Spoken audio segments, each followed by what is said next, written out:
como é que eu faço pra chamar a atenção dessa pessoa mesmo sem ter autoridade? Qual que é o caminho? Quando eu descobrir, eu te conto, que eu também tô tentando, né? Então, é frustrante pra muitas pessoas. Eu falo pro cara que você vai ter que ter 40 anos de idade pra ganhar 50k por mês. Então, eu sinto que existe um comichão pra ganhar dinheiro ontem. E não de construir uma parada a longo prazo.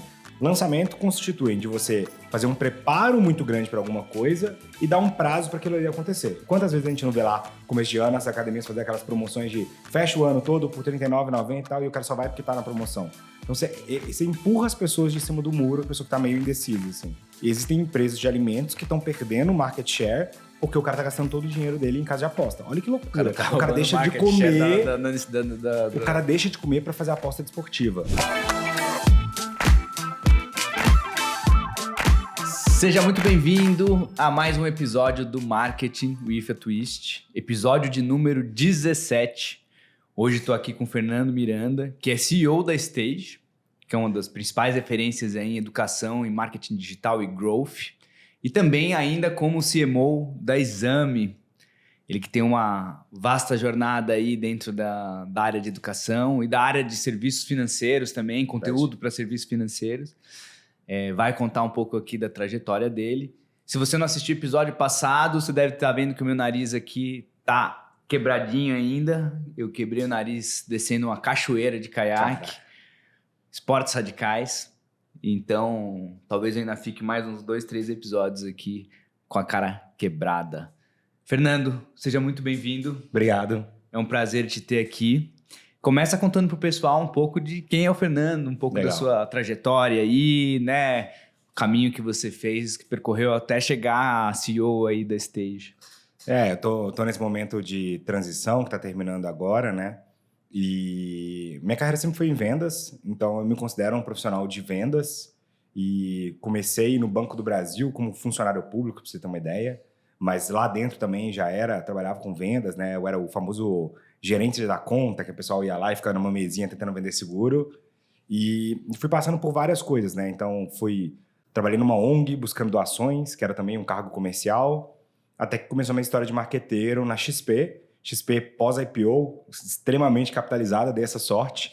E aí, fui lá como especialista de marketing para trabalhar na XP Educação. E aí, né, não é uma coisa tão óbvia para todo mundo, mas é muito óbvio para mim. O braço de conteúdo da XP se chama Infomoney. Então, Infomoney nada mais é do que o braço de branded content, de inbound marketing da XP. E aí, fui trabalhar no Infomoney como especialista de marketing para vender os cursos da XP Educação que levavam à abertura de conta. Lá que eu fiz meu primeiro case de marketing mesmo, comecei como marqueteiro. Dei a sorte de ter bons marqueteiros lá dentro da XP, muito dinheiro na conta para poder aprender. E lá eu comecei a produzir isso, né? Comecei a abrir conta para XP, comecei a vender curso, descobri que dava para vender MBA lá dentro do Infomoney. E aí, por volta de 2021, eu saio da XP. Eu estava indo para o Grupo Primo, olha só que coisa. O Primo estava saindo da XP também, estava formando o Grupo Primo, eu estava indo lá ajudar ele no Grupo Primo, e aí eu recebi uma proposta do BTG Pactual, que era só literalmente atravessar a Faria Lima, né? Tudo ali no condado. Tudo ali no condado. E o BTG Pactual também tinha comprado o Exame, muito num viés, muito do benchmark do Infomoney, né? Então, falasse, agora a gente precisa de um marqueteiro pra essa parada. Quem já fez isso aqui? E eu tinha acabado, eu já estava como CMO do Infomoney na época, vale ressaltar. E aí eu estava saindo de CMO do Infomoney, e aí fui convidado para assumir como CMO da Exame. E aí esse é o caso. Na verdade, eu comecei como Chief Growth Officer da Exame. E aí, depois que eu comecei a ter algum resultado, me convidaram para assumir toda a área de marketing lá. E aí, esse foi o grande case da minha carreira, assim, com certeza. Porque a Exame a gente pegou com 100 mil de faturamento na área de educação e estamos entregando agora com 10 milhões mês de faturamento na educação. Então, realmente foi... Assim, eu falo que nada que eu fiz foi tão legal quanto a Exame. E eu também sempre quis gerir uma marca legado, assim, uma marca que eu falo, não tenho que explicar pra minha mãe o que é, entendeu? Eu falo assim, mãe, eu trabalho na Exame. Ah, Exame, revista Exame. É isso, acabou, resolvido. E foi muito legal, assim, é impressionante o que os caras estão construindo lá dentro. A Exame, pra mim, é um dos melhores cases de turnaround que eu já vi. Pegaram um negócio totalmente quebrado da Abril, né? Abril foi a falência, toda aquela questão lá quando o Tivita morreu. E, cara, recuperaram, o negócio já é lucrativo, baita negócio, fizeram um monte de aquisições. Então, o BTG é muito bom, né? Os caras sabem o que eles estão fazendo, sabem fazer dinheiro. E agora, o que está acontecendo na minha vida, né? Agora eu estou fazendo meu terceiro movimento, que espero que não seja o último, mas talvez seja o último, que agora eu tô passando para a terceira fase da minha vida, que eu acho que todo marqueteiro tem que passar, que eu vou virar professor agora, né? Então a gente fez aquisição, eu e meu sócio, da Stage, que era do Grupo Primo, olha só, voltando às raízes, né? Compramos a Stage do Grupo Primo, que era uma escola de marketing, chegou a ter 40 mil assinantes, e agora eu tô nessa fase de dar aula de marketing growth, muito porque eu acredito que a gente está existe um brain drain hoje aqui no mercado de profissionais de growth. A gente sente uma falta de profissionais de growth já formados, preparados. Ou o cara está muito bem empregado, ou ele é um freela, ou ele não tem experiência. Então, assim, a gente está tentando formar uma boa casta de profissionais de growth aí pro mercado. É o que a gente estava falando aqui antes, né? Essa é uma dor que eu tenho aqui também, Então, né? Se tem uma vaga que é difícil de preencher aqui na agência, é quando a gente tem vaga para growth, especialista em growth. Muito porque não tem uma faculdade, não tem uma formação, não tem muito para onde ir agora, né? É um mercado que acho que está com uma relação de oferta versus demanda desequilibrada, né? Acho que tem muita empresa precisando, agência precisando, departamentos de marketing precisando e realmente poucos profissionais, né? Então, os poucos que tem são bons, são muitas vezes inviáveis, impeditivos, já estão num patamar de remuneração que poucas empresas conseguem pagar, ou é muita gente que está começando, né? Ainda não tem uma formação. Ou é o freelancer, né? Não é aquele cara para tá ali sentado que também não atende muitos contextos, né? Então, exato. E é isso. Então, vendo esse problema e aí uma vontade própria minha de transicionar para essa vida de professor mesmo, aí eu falei, eu vou tentar fazer essa parada aqui. E aí eu estou há 23 dias fazendo isso. Olha só. E aí tô fazendo um handover agora da Exame. A Exame está em processo de contratação de um novo CMO, mas eu continuo tocando a parte de lançamentos, que eu acho que é o que eu sou melhor do que a média, é lançamentos, entendeu? Todo o resto eu sei fazer mais ou menos, assim. CRM, sei mais ou menos. Tráfego pago, sei mais ou menos. Lançamentos é o que eu sei fazer mesmo. E foi o que a gente fez na Exame, né? Então, na Exame, a gente pegou... Era um negócio 100% always on, era aquela lógica assim... Tem 40 milhões de visitantes. Eu vou botar um banner, 1% vai clicar no banner, 1% vai comprar, eu vou fazer R$1 milhão. E aí você descobre que não é assim, né? 1% nem vê o banner. E aí, criando essa estratégia de inbound marketing lá, posso até falar um pouco mais do que a gente fez lá, foi o que realmente gerou mais resultado. Porque tem muito tráfego. É impressionante. A Exame tem 18 milhões de usuários únicos, né? Então você imagina, 18, quase 10% do Brasil entrando lá. Então, se você conseguir acertar uma mensagem que cola com aquela galera, você vende qualquer coisa mesmo. Junta com uma marca que tem também uma credibilidade, isso faz toda a diferença. E até uma coisa engraçada, o Infomoney também tem uma boa marca, mas os mesmos anúncios que eu rodava no Infomoney quando eu comecei a rodar na Exame, anúncios parecidos, né, correlatos, o Infomoney a Exame tinha um clique 2 vezes mais barato, só pela logona da Exame que a gente bota lá, entendeu? Muito bom. Então, falando um pouco de lançamento aqui, né? Já que você já trouxe aqui essa pauta. Conta pro pessoal o que é um lançamento, no fim das contas, né? Define um lançamento aí pra gente. É muito na lógica do Product Launch lá mesmo, do Jeff Walker. Jeff Walker, o Reforge fala disso. Aqui no Brasil, um dos principais proliferadores disso é o Érico Rocha, mas vai além. O que é lançamento? Lançamento constitui de você fazer um preparo muito grande para alguma coisa e dar um prazo para aquilo ali acontecer. Então, o que você acha que é o maior lançamento do mundo? Quem você acha que? Talvez. Tem gente que fala que é a Marvel. Tem gente que fala que é o GTA V. Acho que o GTA V bateu o iPhone, inclusive. O que eles fazem? Eles fazem um preparativo muito grande, roda trailer da parada, trailer, só tá no cinema durante um período específico, você tem que ir lá, senão você não vai ver no cinema. E aí você vai ter um boom de gente indo, né? Então você gera muita antecipação e você gera uma escassez no final. Então isso que é o lançamento. Isso é para qualquer coisa. Eu já usei lançamento para vender curso na internet, que é o mais clássico de todos, que foi popularizado no Brasil, mas já usei para abrir conta para XP, para abrir conta para BTG, vender relatório da Empíricos, já fiz com N coisa. Já vendi app de meditação com lançamento. Então dá para você fazer com várias coisas, né? A Empíricos que também faz muito, né? Usa muito. E a Empíricos agora, não sei para quem sabe, ela também foi comprada pelo BTG Pactual, né? Então também é o mesmo grupo econômico. Mas a Empíricos era menos de lançamento até. O que a Empíricos fazia? Ela vendia muito front-end, que era um produto baratinho, né? Então ela vendia ali uma assinatura de R$19,90. Logo quando você comprava a assinatura, ela já te oferecia um produto de R$1.000 e depois um de R$4.000. Ela fazia muito esse funil de vendas. Upsell, né? De upsell, tripwire e tal. E lá não, eu fazia o lançamento clássico, muito voltado para inbound. Então, o que era o lançamento dentro do Infomoney? Era basicamente o seguinte, eu tinha um MBA, vamos imaginar um MBA em assessoria de investimentos, que era o carro-chefe lá era o de assessoria de investimentos, que até hoje quem faz é o Grupo Primo. E aí tinha lá o MBA de assessoria de investimentos, eu falava assim, ó, tá na dúvida se você quer fazer esse MBA ou não? Eu vou disponibilizar 4 aulas gratuitas do MBA para você ver se é para você ou não. Então o argumento era o seguinte, ó, primeira aula eu ia lá, eu te mostrava a carreira, eu filmava dentro do escritório, eu perguntava para os assessores de investimento o que você achava, se ele gostava e tal, e aí eu pensava, entendi. Na aula 2 eu falava tudo que ele ia ter que aprender para virar assessor, você vai ter que aprender alocação de carteira, manejo de risco, todas as coisinhas que ele tinha que aprender. E na terceira, eu falava o caminho que ele ia seguir. Ó, você vai entrar no escritório, vai ser assim, depois você vai ver gestor de carteira. Eu explicava para ele como é que ia ser a carreira dele. Depois que o cara estava tão bem informado, então eu aumentava tanto o nível de consciência dele, que era muito mais fácil o cara tomar uma decisão de compra. E eu quebrava algumas objeções. Então, o que são objeções comuns? Ah, mas tem emprego mesmo? Aí eu ia lá e entrevistava o head de contratação da XP, o head da contratação da XP falando assim, eu preciso contratar 10 mil assessores, se não tem 10 mil assessores. Aí eu ia lá e entrevistava o dono de um escritório da XP, ele falava assim, pelo amor de Deus, eu preciso de contratar gente. Tá. Então tem emprego. Fala assim, eu preciso de ser formado na área para saber? Aí eu ia lá e entrevistava 3 assessores, um que era formado em balé, o outro que era formado em música e o outro que era formado em confeitaria. E aí eu falava, não, então você não precisa de ter background de mercado financeiro. Ah, precisa ser rico para começar? Aí eu ia lá, eu pegava o cara que andava de ônibus, não sei.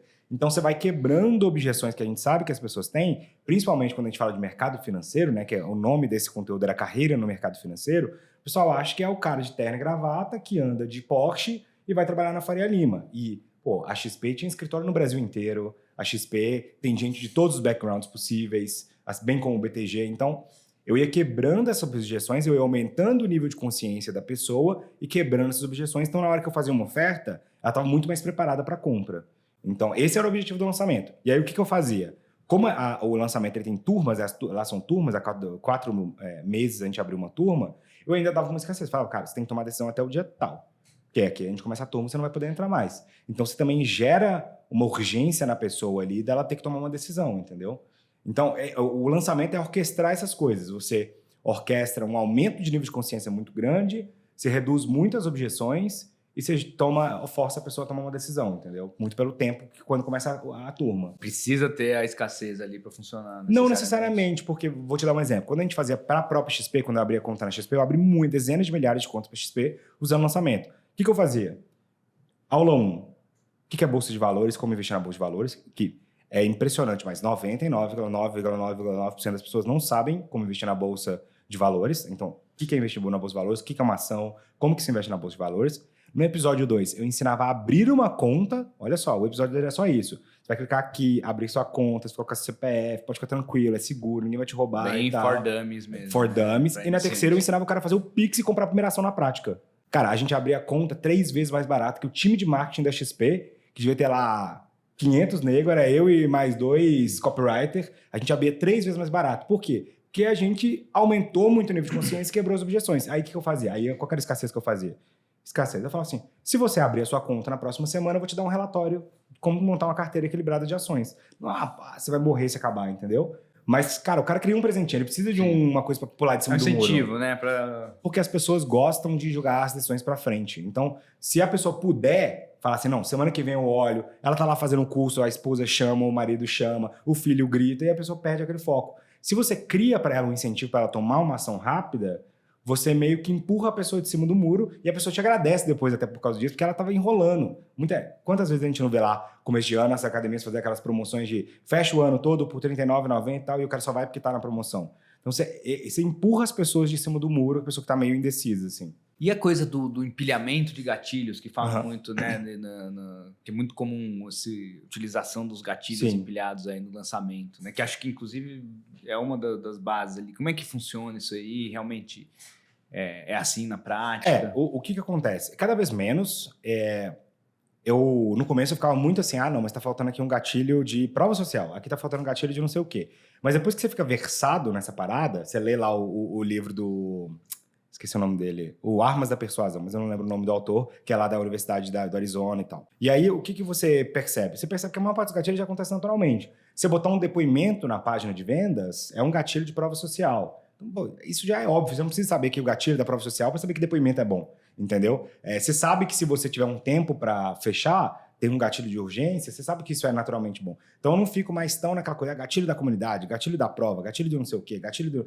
Tem muita gente ainda que fica nessa paranoia dos gatilhos. O cara tem um checklist de gatilho, se a copy dele não tiver 40 gatilhos, ele não fez a copy. Hoje eu tô bem menos nessa, e é muito mais assim, pô, vamos colocar um depoimento aqui, vamos... vamos dar um prazo pra galera tomar uma decisão. É porque, assim, os mais óbvios, né? Que é prova social, comunidade, autoridade. Esse é um óbvio, todo mundo usa. Pô, quando você vai começar no podcast, a primeira coisa que você falou, Fernando, foi CMO do exame, CMO do Infomoney, isso é uma autoridade, entre outros ali, que isso vai acontecendo naturalmente. Então, eu acho que virou menos empilhamento de gatilho e mais você tem um bom storytelling. Eu acho que o mercado de lançamento, no geral, não só de infoproduto, ele caminha para você ter uma boa história para contar. Porque, na verdade, assim, 99% do público também não é otário, entendeu? Exatamente. O cara percebe quando você tá ali forçando a barra e tal. Você vai falar, não, só tem 30 vagas, um curso online. Pô. Entendeu? Você sabe que não é verdade. Só que se você tiver uma boa história para contar, que é o que eu tô percebendo agora na Stage, se você conta uma boa história, e essa história ela parece verdadeira, tem uma... Eu não vou lembrar quem que era professor lá do Infomoney, que ele falava assim... Cara, eu não ligo de vender curso de assessoria de investimento, porque para falar de assessoria de investimento, para falar bem de assessoria de investimento, só precisa de falar a verdade. Porque ele era assessor de investimentos e ele falou, cara, mudou minha vida, eu era pobre, não sei o quê, agora eu tô mega milionário. Então, ele contava essa história de uma maneira que parecia muito verdadeira. Bastava, não precisava de dar 1000 provas, gatilho e tal. Então, acho que uma boa história, bem contada, que pareça verdadeira, tem mais poder do que um empilhamento de gatilhos. Acho que essa galera do empilhamento de gatilhos é muito aquela galera da copy... meio black hat, assim, os caras que estão vendendo renda extra, R$20, não sei o quê, e aí tem que botar 32 gatilhos, o cara tem um checklist de gatilhos, está cada vez menos isso, principalmente para mim, né, que trabalho sempre trabalhei com público qualificado. No Infomoney trabalhava com cliente da XP, na Exame mais ainda, e agora na Stage estou vendendo para profissionais de marketing. É o cara que já sabe que gatilho mental existe. Se eu ficar forçando a barra, o cara fala, ih, olha lá, entendeu? Quer me vender um trem. Então, eu sempre sou muito honesto com a galera. Na primeira interação com a pessoa, fala assim, ó, ao final, eu vou te vender um curso assim, assim, assado. Esse é o programa introdutório, esse é o programa avançado, depois tem uma imersão. Eu explico para a pessoa. E aí a pessoa se sente respeitada. Então, eu sinto, posso estar errado, mas eu sinto que isso é o futuro do mercado. Eu acho que você trouxe um ponto muito interessante, né? Que o consumidor, ele não é bobo, né? E acho que cada vez mais ele tá saturado daquela modelo script pronto ali, né? Da copy, com todos os gatilhos. Ele já até sabe a ordem dos gatilhos ali. Ah, tá bom, agora vai vir um depoimento, depois vai chegar e ele vai falar isso, aquilo, para vender qualquer coisa, né? E acho que acho que a maturidade, né, desse universo de lançamentos tá não em usar todos os recursos da metodologia, vamos dizer assim, mas saber usar o que é mais adequado, né? Exatamente. E eu acho que vai caminhar cada vez mais para isso, porque à medida que o negócio populariza, igual você falou, satura. E se satura, as pessoas vão pegando, fica manjado. Então as pessoas vão ter que inovar cada vez mais. E aí audiências diferentes precisam de estímulos diferentes. Tem audiência que vai precisar do gatilho mental. Vou te dar um exemplo. Hoje, a gente tem uma epidemia no Brasil de casa de aposta e jogo do tigrinho. Cara, aquilo ali é pura ganância. Você vai lá e fala pro cara assim, ó, cara, a máquina deu defeito, tá pagando odds errados, invista R$20 e tira 2.000. Aí é um influencer lá com uma gravação que ele vai lá e investe R$100, investe não, né? Aposta R$100 e volta 2.000. A galera, caraca, é isso. Cara, eu vi uma matéria outro dia que existem empresas de alimentos que estão perdendo market share porque o cara tá gastando todo o dinheiro dele em casa de aposta. Olha que loucura. O cara deixa de comer. O cara deixa de comer para fazer aposta desportiva, entendeu? Só que, cara, a gente sabe que isso não vai durar. Porque o cara vai perder uma vez, perder 2 vezes, perder 3 vezes, perder 4. Uma hora que fala, não vou mexer com essa parada mais, entendeu? Sim. Só que essa audiência ainda precisa desse estímulo para uma compra. Tem muita gente vai ganhar muito dinheiro ainda enganando a galera, né? Vai. Não, você vê o que está acontecendo hoje no mercado de futebol. Hoje, praticamente todo o time é financiado por uma grande betting. E contratos de centenas de milhões de reais. Só que será que esse mesmo estímulo funcionaria para a audiência da Exame? Será que se eu botar um banner lá do jogo do Tigrinho para quem está lendo a Exame, esse cara vai clicar ou ele vai ficar pistola com a Exame e não vai querer acessar nunca mais lá? Então, audiências diferentes precisam de estímulos diferentes. O que eu faço na Exame? Na Exame eu estou muito mais voltado para uma coisa high level, eu trago um cara um executivo fodão ou um empresário para falar sobre um tema como, por exemplo, inteligência artificial para os negócios, ESG, finanças corporativas, porque é o que o público da Exame está consumindo. Esse cara não quer gatilho mental, ele não quer ganhar dinheiro, é outra pegada, ele já tem dinheiro. Ele quer agora conhecimento, quer avançar na carreira, ele quer empreender de uma maneira diferente. Então, estímulos diferentes para audiências diferentes. E assim, entendendo que a gente está falando ali de Exame, né? Que tem já uma construção muito robusta de imagem da marca, né? Uma coisa... já tem um cartão de visitas, né? E para a gente construir uma autoridade, né? Para fazer a pessoa, por exemplo... Vou botar eu aqui como exemplo, Manda. tá? Eu, Mauro, quero montar um curso, né? Só que eu não tenho a autoridade de um Exame, eu sou uma pessoa... Dentro do meu mercado até tenho uma certa relevância, mas para um público geral eu sou um completo desconhecido. Como é que eu faço para chamar a atenção dessa pessoa, mesmo sem ter autoridade? Qual que é o caminho? Quando eu descobri, eu te conto, que eu também tô tentando, né? Então, mas, vou te falar. Eu fiz meu primeiro lançamento agora do meu curso, né? Lá da Stage, que eu sou o professor, e a gente tá conseguindo um bom resultado de vendas. Mas o que eu percebi que a gente fez? A gente, número 1, fez uma boa oferta, isso fez muita diferença, então a oferta tem que ser boa. Se você não tem uma puta autoridade, uma puta marca ainda e tal, então a oferta tem que ser muito boa, né? Então, se eu não tenho uma marca de carne wagyu, não sei o que, A5, tal, então minha picanha tem que ser bem baratinha. Então, no começo, você vai ganhar muito na escala, no volume, para você ter uma oferta muito boa. Então, meus bônus são muito bons, eu entrego muito conteúdo e não é tão caro. E, além disso, também, você tem que começar a fazer com que a tese faça sentido. Então, se você... Lembra do negócio dos gatilhos mentais, né? Se você não tem tanta autoridade para o público geral, você vai ter que usar todas as outras coisas. No caso aqui, eu posso usar, por exemplo... prova social, pegar depoimentos de outras pessoas que já tiveram acesso ao meu trabalho. Eu posso fazer uma prova racional, então provar para ele que é verdade. O que a gente faz no nosso curso de Growth hoje? Eu pego o guia da Robert Half, mostro que o salário do cara é bacana, eu abro o LinkedIn, jogo Growth, Enter e mostro que tem 1000 vagas, literalmente tem 1000 vagas de Growth abertas no Brasil. Printo lá e mostro pro cara que tem um monte de vaga aberta. Eu falo assim, olha só, cara, tem um monte de vaga aberta, esse cara ganha bem. Tem certeza que você não quer qualificar para virar esse cara aqui? Então, eu faço uma prova racional para esse cara. É diferente de que se eu fosse uma ESPM ou Harvard. Harvard eu não preciso fazer isso. Não. Entendeu? Harvard vai lá, abre uma turma, tem uma fila de gente para pagar $80 mil lá no OPM. Entendeu? Por quê? Porque ela construiu uma marca, construiu tudo aquilo em volta. Eu ainda não tenho isso, então a minha oferta tem que ser muito melhor. Eu tenho que dar umas cotoveladas no começo para abrir espaço no mercado. Depois disso, à medida que eu vou construindo uma marca, e aí o que eu considero que vai construir a minha marca aqui? O cara tem uma consistência de experiência dentro da Stage. Se o cara faz um curso meu e é muito bom, aí ele faz outro curso, é muito bom, e aí ele consegue um emprego legal, e eu indico ele para você e você contrata ele aqui para trabalhar na Twist. Daí ele vai falar assim, Stage é legal pra caramba, vou começar a indicar para as pessoas.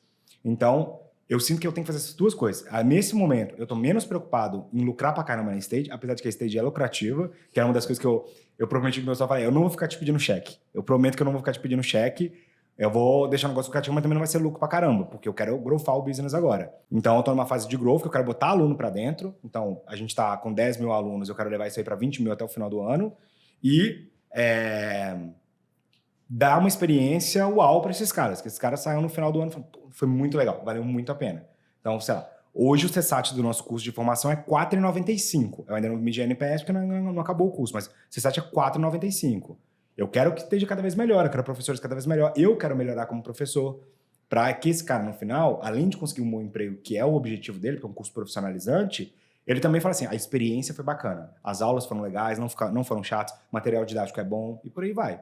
Então, esses dois momentos, se você quiser construir um curso, são importantes. No primeiro, você não vai lucrar mesmo não, você tem que só construir uma marca, e no segundo momento, você dá uma experiência de aprendizagem boa, que isso sim vai construir a marca. E aí um hackzinho, que a galera adora um hackzinho, né? Opa! Um hackzinho, o que eu tô fazendo, tá? O mais difícil no começo é você identificar quem que é curioso e quem que realmente é interessado em educação e quer aprender contigo e tal. O que eu fiz? Eu vendi um curso de R$37.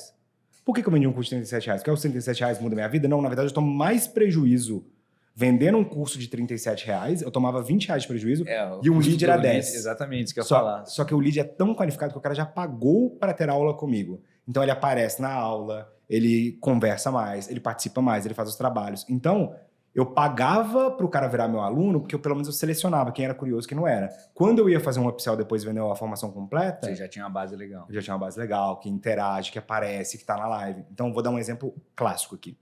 Na Exame, eu fiz 2 lançamentos de MBA e de ESG. Não sei nem se o pessoal sabe que isso existe, mas é um MBA de ESG, é o carro-chefe de vendas da Exame. Que legal. E aí o MBA de ESG, eu fiz uma live em que eu cobrei R$50, chamei de seminário fechado de ESG. E era uma aula mesmo, uma aula de 1 hora, e no final eu falava, quer comprar um MBA? Tá aqui. Esse eu vendi por R$50 e vendi 500 seminários. No outro, eu botei 2.000 pessoas de graça. Então o cara se inscrevia de graça. O de 500 pessoas apareceram 450, o de 2.000 que era de graça apareceram 200. Olha só. Por quê? Porque como o cara pagou, ele falou, não vou perder não, já paguei. Ele se vira, ele bota a criança com babá, ele bota o marido pra cuidar do bebê, ele dá um jeito. A pessoa dá um outro senso Porque de importância. ela pagou. Né? Então, assim, eu tô cada vez mais caminhando, esse é o hackzinho, pra não ter ofertas gratuitas. Tudo você paga, nem que seja assim, R$ 9,90. Só para o cara ter aquele micro comprometimento, entendeu? Então, o que eu tô fazendo agora, cada vez mais, é cobrar em cada etapa e dar cashback de 100% se o cara chega no final. Então, comprou o de 37, aí eu vou te vender um de 500, eu te dou 37 de cashback no de 500. Comprou o de 500, vai comprar o de 4.500, eu te dou R$500 de cashback no de 4.500. Quer comprar o de 10.000, eu pego esses 4.500 e eu te dou de cashback. Para ir fazendo esse cara aí subindo no funil. E garantir que cada experiência no funil seja boa, porque se for horrível, aí o cara não vai querer subir, entendeu? Sim, claro. Então, hoje é o que eu tô caminhando e eu acho que é para onde todo mundo deveria caminhar, para o mercado ser cada vez menos gratuito. Gratuito é isso aqui, é podcast, é YouTube e tal. Mas o produto é educacional, eu vou cobrar por ele, entendeu? Legal, muito bom. E com relação ali às diferenças ali do modelo de lançamento, um modelo perpétuo, né? Você acha que para a educação, né, que acho que é o seu grande forte aí, a venda do perpétuo, o carrinho sempre aberto, né? Isso funciona ou é muito menos eficiente do que abrir e fechar o carrinho? Eu acho que você tem que ver o que funciona para o seu negócio. Óbvio, vou dar a resposta bunda na parede aqui, mas Claro. aí que eu vou falar o seguinte. Sem contexto, né? Lógico, mas aí é o que eu te falar no geral. O que eu acho? O mercado brasileiro de educação é um dos mais competitivos do mundo nesse sentido. O que está acontecendo? Você tem um monte de gente que está disposta a falar qualquer coisa para vender. Sim. Então, o que acontece? Quando o cara vai para um lançamento, vou dar um exemplo aqui do nosso clássico que está na moda agora, Pablo Marçal. Entendeu? Pablo Marçal é um cara que faz 100 milhões no carrinho dele, cara. 100 milhões de reais. Não é mentira, eu tenho provas de que é verdade. Ele faz 100 milhões de reais. Cara, por que ele faz 100 milhões de reais? Porque ele fala que vai te destravar e você vai virar um rei, vai ficar milionário, não sei o quê. E você vai... Mano, se você for o mais fraquinho do meu curso lá, você vai ganhar 30 mil reais por mês. Então, a promessa dele é muito absurda. Não tô falando que é mentira, não me processa, Pablo. Mas assim, o negócio é que a promessa dele é muito difícil. Aí eu vou falar assim, vem aqui e aprenda marketing, entendeu?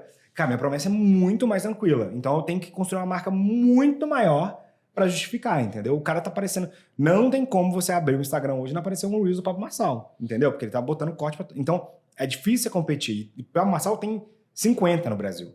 Então, o que eu sinto? Eu sinto que cada vez mais os caras estão subindo o tom e aí tem uma audiência que ele puxa muita audiência e aí do outro lado você vai ter que construir uma marca. Se você já tem uma marca forte, aí que vem o meu ponto. Se você já tem uma marca forte, eu acho que a Wayzon funciona. Deixa lá o carrinho aberto, muita gente vai jogar no Google. A gente estava olhando uma aquisição lá na Exame de uma faculdade, que eles vendem a mesma coisa que a Exame vende, só que a Exame, por exemplo, para vender 100 milhões, tem que botar 20 milhões de mídia. Esse cara, ele vende 40 milhões com 0 de mídia. 0 de mídia. Só que ele tem 25 anos de faculdade. Hoje as pessoas jogam no Google, MBA da faculdade Enter. Sim. Entendeu? E aí o que acontece? Esse cara, ele tem que estar Wayzon. Porque o cara vai jogar lá e falar, não... Pare na lista de espera agora, não pode, entendeu? Agora, se eu estou construindo uma marca, eu tenho que criar uma razão de agir da pessoa. Quando eu faço o lançamento, eu dou para ela uma razão para agir. Se você, por exemplo, não tem nenhuma marca ainda aqui da Twitch como escola, aí você vai lá, curso de marca da Twitch, publica e fica esperando, a chance de vender é 0. Primo Rico, com toda a audiência que tem, primeiro curso dele vendeu 0. 0, não foi tipo 1, 2, 3. Não, ele lançou o código da riqueza, abriu o carrinho e vendeu 0. Por quê? Porque ele não utilizou uma estratégia de aquisição. Então, lembrando aquela questão do clássico lá do funil de aquisição, você tem que ter primeiro tráfego, depois engajamento, depois conversão, depois retenção. Se você não tem nem tráfego, como é que você vai botar no Wayzon? Então, primeiro você tem que construir um tráfego, seu site tem que estar sendo visitado, sua escola tem que estar sendo visitada, as pessoas têm que estar buscando por você para depois colocar no Always On. O lançamento, você vai atrás do cara buscar ele, entendeu? E aí, por exemplo, vamos imaginar que duas pessoas vão fazer uma oferta, nós dois. Você vai botar no Always On, eu vou botar no lançamento. Nós dois vamos vender Se Torne um Marqueteiro. Só que você bota assim, Se Torne um Marqueteiro de 2.059 por 1.099. E eu boto assim, Se Torne de Marqueteiro, 100% online, 100% gratuito, até o dia tal. Na média, tem gente que não vai na minha, mas na média as pessoas vão clicar mais no meu, porque o meu é de graça. O cara pode fazer um free trial primeiro, ele pode testar, ele pode ir devagarzinho no tempo dele. O seu ele já tem que fazer um compromisso de R$1.000. Então a tendência é que o lançamento seja melhor para quem está construindo essa parada. E à medida que você já construiu essa parada, você tem muita audiência, já tem muita gente buscando, aí eu acho que você pode ir para o modelo Always On. Dito isso, eu tenho muita amizade com os caras do G4, os caras do G4 é 100% Always On, 100% tráfego, 100% site sales. A marca dos caras já tá porreta já. Né? É, mas a marca é porreta e outra. Os caras têm 120 site sales, entendeu? Eu tenho 6. Na Stage eu tenho 2. Entendeu? Teve um momento, hoje o G4 é maior, mas teve um momento que eu e o G4 vendia a mesma coisa, o G4 com 120 inside sales, eu com 3. Entendeu? Infomoney, eu faturava mais do que eu faturava no G4, do que o G4 fatura, sem inside sales. Por quê? Porque a gente alocava muita mídia de lançamento, por aí vai. Então eu acho que são momentos diferentes da empresa. Dito tudo isso, eu preciso fazer uma ressalva. Eu acho o modelo do G4 mais sustentável do que o modelo de lançamentos. Eu acho que o lançamento é uma ferramenta de vendas, mas não é modelo de negócio. Então, tem muita gente que transforma o lançamento no modelo de negócio. O cara abre o carrinho a cada 3 meses, é um lifestyle business. O cara vai lá e comemora, fiz 8 milhões no carrinho. Aí, quanto que a empresa fez no ano? 8 milhões. Entendeu? Fez um lançamento e acabou o ano. Na Stage, o que eu tô tentando fazer... um custo de aquisição gigantesco. Às vezes nem tanto, porque o cara fica o ano todo produzindo conteúdo, e aí ele abre o carrinho e limpa aquele carrinho todo. Então, vou dar o exemplo clássico do mercado de lançamento, que todo mundo acha que é o máximo, que é o Thiago Finch. A cada 2 anos ele faz um lançamento e vende 100 milhões. É uma empresa que fatura 50 milhões ano. Não é tão impressionante, entendeu? Quando você vai pensar. Mas por que ele faz? Porque ele é o maior lançamento do Brasil. Então vira meio métrica de vaidade. Enquanto isso, o G4 lá vendendo todo santo dia faz 220 milhões por ano. É um negócio mais legal, entendeu? Então o que eu penso muitas vezes é que é um negócio mais sustentável e mais legal se você quer ter uma empresa, você fazer Always On. Se você quer se tornar um guru de internet, um expert, quer construir do zero e tal, aí eu iria para lançamento. Acho que mais ou menos assim que eu dividiria. Não, tá maravilhosa a explicação, maravilhosa. Inclusive, me abriu a cabeça aqui em vários aspectos, né? Muito bom. E me fala um pouco, o que você acha desse universo de educação aí? O que você acha que é o maior desafio desse setor? Eu acho que tem alguns problemas na psique brasileira de educação que vou dar um exemplo. A gente vende o curso lá, 30% chega e fala assim, vocês não têm um MBA? Porque eu tô precisando de fazer uma pós-graduação para botar no meu currículo e tal. Então, assim, eu acho que esse é um primeiro ponto. Existe hoje uma sanha com o diploma reconhecido pelo MEC, que não sei se é negativo ou positivo, que também tem muita coisa negativa na educação não regulada, mas, ao mesmo tempo, tudo que eu aprendi foi na educação não regulada. Eu fiz curso superior, eu fiz pós-graduação, mas, cara, não são as habilidades que eu uso hoje no meu trabalho. As habilidades que eu uso no meu trabalho hoje vieram de 3 lugares. Aprender com as pessoas, aprender em curso online mesmo e aprender em mastermind, mentoria, essas paradas. Eu contratava, chegava lá, eu tinha essa grana no Infomoney, eu sou um privilegiado, pagava 30 mil reais por mês pro cara ficar me ensinando tudo que ele sabe, entendeu? Foi assim que eu aprendi. Se pedir um diploma disso aí, eu não tenho. Eu tenho meus cases. E a gente vai descobrindo, à medida que a gente vai subindo na carreira, que vale mais o case do que o diploma. Se você hoje, um cliente, vai contratar aqui a Twist, o cara não chega pra você e fala assim, mas você é formado aonde? O cara pergunta assim, cara, o que você já fez? Quais empresas você já atendeu? Qual foi o case? Como é que foi no Correios? Então, as pessoas querem saber o que você já fez de legal. Então, toda entrevista de emprego... Eu nunca fiz uma entrevista de emprego per se, eu sempre fui convidado, mas quando eu ia conversar com os CEOs das empresas e tal, era sempre assim, mas como é que foi lá no Infomoney? O que você fez? Aí eu contava um pouco do que eu estava fazendo. E isso que brilhava. Nunca me perguntaram onde você formou, qual que é a sua pós-graduação. Nunca. Eu também nunca pergunto. Porque hoje, à medida que você vai subindo na carreira, isso vai ficando menos importante. Então, eu acho que esse é um grande desafio, quebrar um pouco essa mentalidade. E do número 2, eu acho que existe uma coisa que eu participei um pouco disso e eu faço meia culpa da parada do ganho rápido. Então, por exemplo, eu já vendi muito curso de day trade, cara. Tava no Infomoney, pô. Infomoney XP. A XP... Toma cuidado com o processo, mas assim... a XP, ela vive do day trade. Quem dá dinheiro pra corretora mesmo é o day trader, velho. Entendeu? É o cara que tá lá operando 20 vezes ao dia e não o cara que tá ali comprando uma ação e demorando um ano para vender, porque esse cara não gera dinheiro para corretora. O que gera dinheiro para corretora é o cara que tá tomando risco, é o cara que tá se alavancando e tal. Então faz sentido ela vender curso de day trade, porque isso aí vai fazer com que tenha mais day traders e faça mais dinheiro para corretora.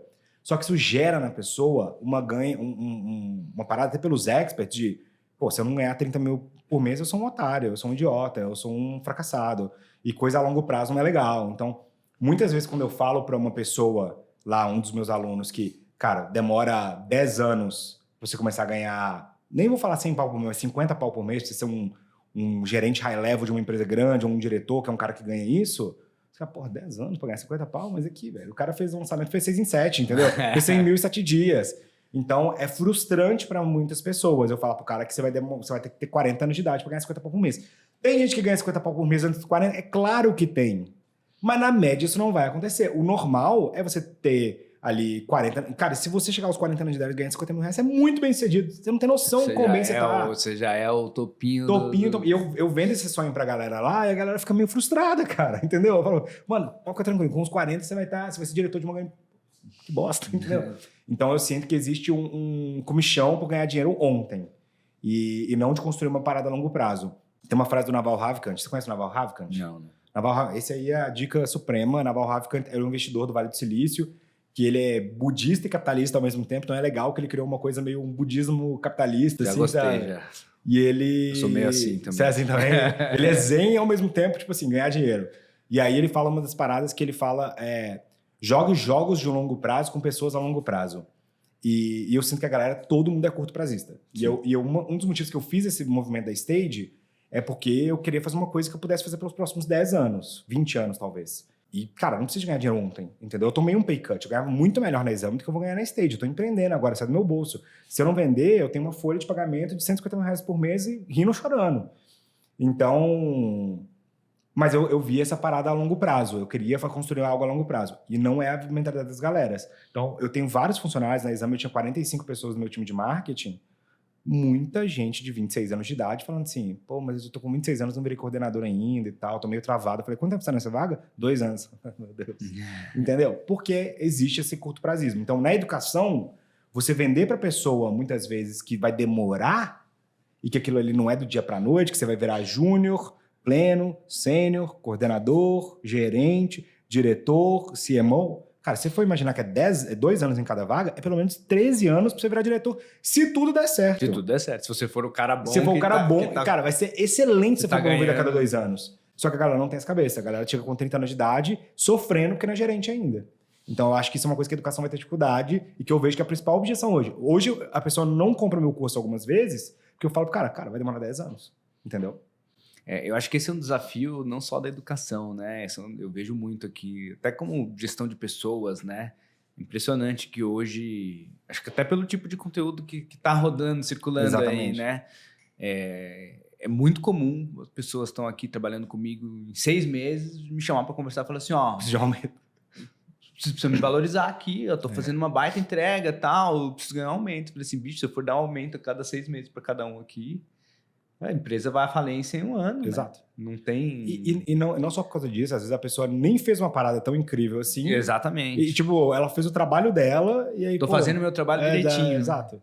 Então, eu acredito que existem algumas carreiras meteóricas, sim. Assim, modéstia à parte, eu fui muito abençoado com uma carreira meteórica. Eu entrei como especialista na XP e 2 anos depois eu já era CMO. Então, cara, foi uma coisa que foi completamente fora da casinha. Mas o que aconteceu? Ninguém pensa nisso. Teve uma pandemia no meio, meu chefe saiu, o chefe do meu chefe saiu, entendeu? Não tinha ninguém para assumir, porque a gente estava no meio da pandemia, ninguém sabia fazer essa parada. Eu passei 2 anos gastando pelo menos R$1 milhão, não do meu bolso, mas R$1 milhão, só aprendendo, contratando mentor, contratando curso, não sei o quê. E assim, na XP, pós-IPO, foi assim... Deu tudo certo. E assim, cara, uma coisa que não acontece nunca mais, entendeu? Não vai acontecer mais. Então, e junta que você conseguiu fazer um resultado excepcional. Isso, bom ponto. Mas que também foi por causa da pandemia. Eu dei sorte de vender um produto online durante a pandemia. Eu já estava preparado.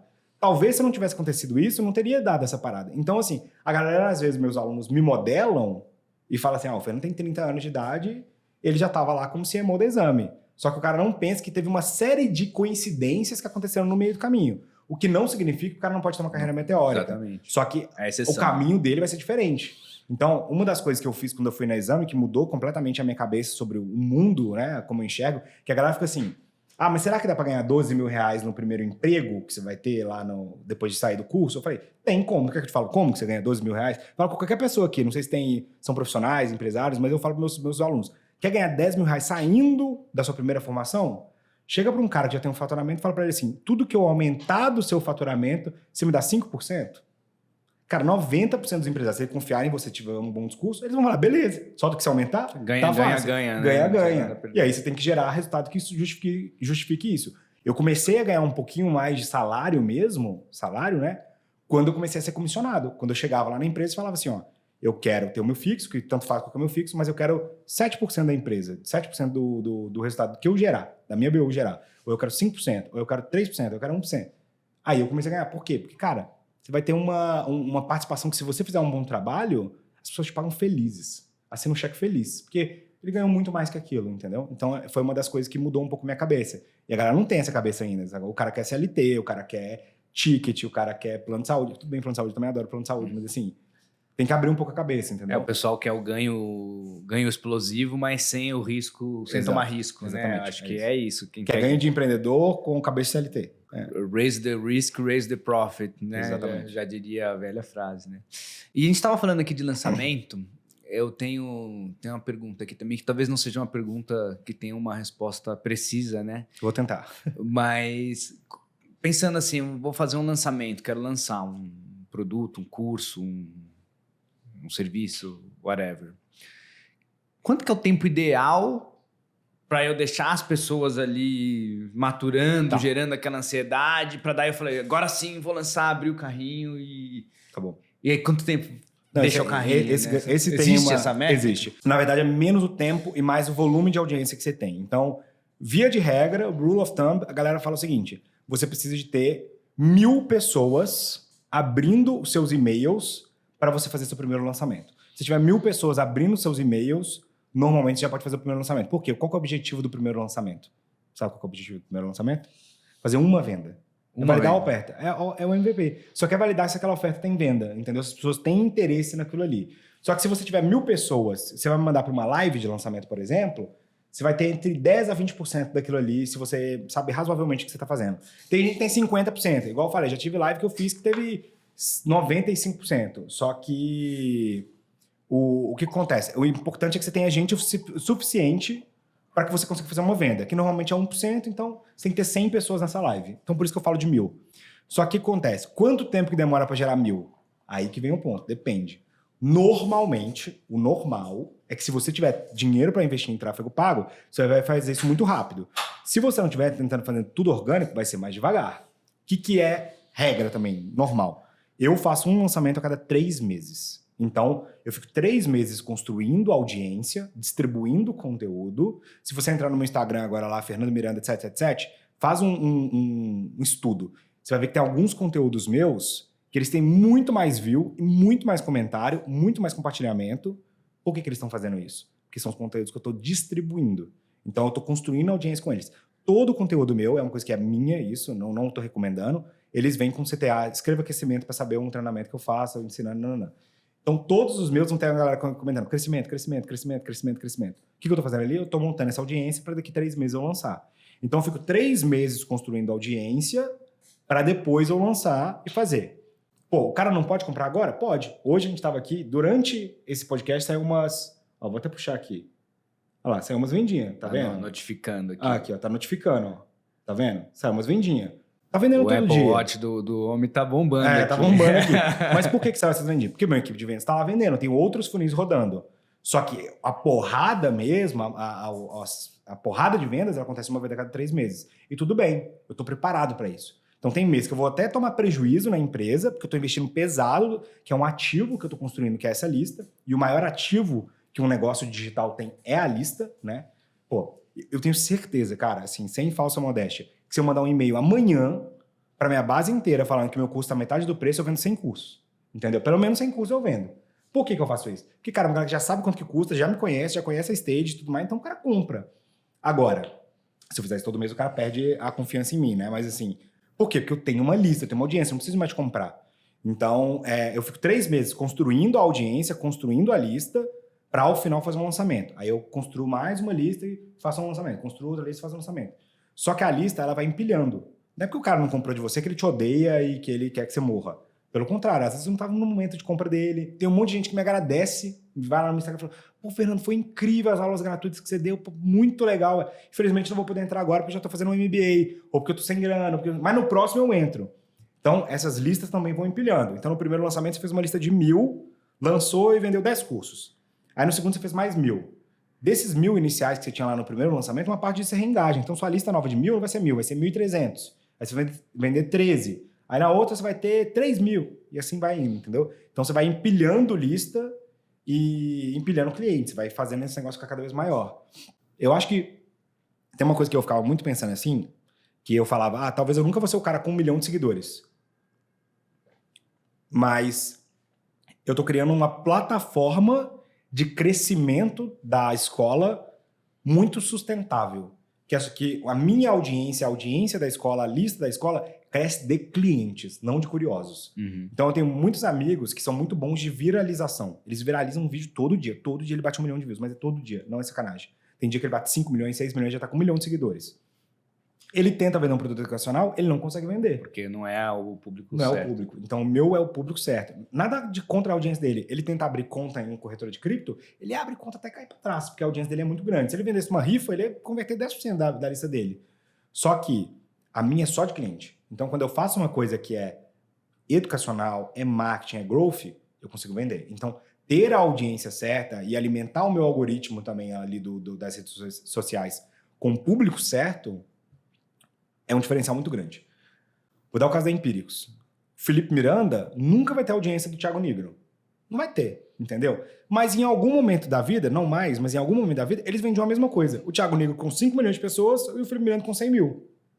Porque o público de 100 mil do Felipe Miranda é muito qualificado, entendeu? O Thiago Nigro, apesar de ter um público muito qualificado ali dentro, ele tem de tudo. Cara, o cara tem 9 milhões de seguidores, entendeu? Então, tipo, tem todo mundo ali, não tem como ter 9 milhões de pessoas qualificadas, que não existem 9 milhões de pessoas qualificadas no Brasil. Então acaba que ele suja um pouco o algoritmo dele. Hoje, se eu fosse chutar, eu diria que a estratégia do Thiago Nigro foi mais acertada. Hoje ele tá ganhando. O grupo prima é maior do que Empíricos. Dito isso, não era tão claro nessa época, entendeu? Então é uma coisa a se pensar também. Muito bom.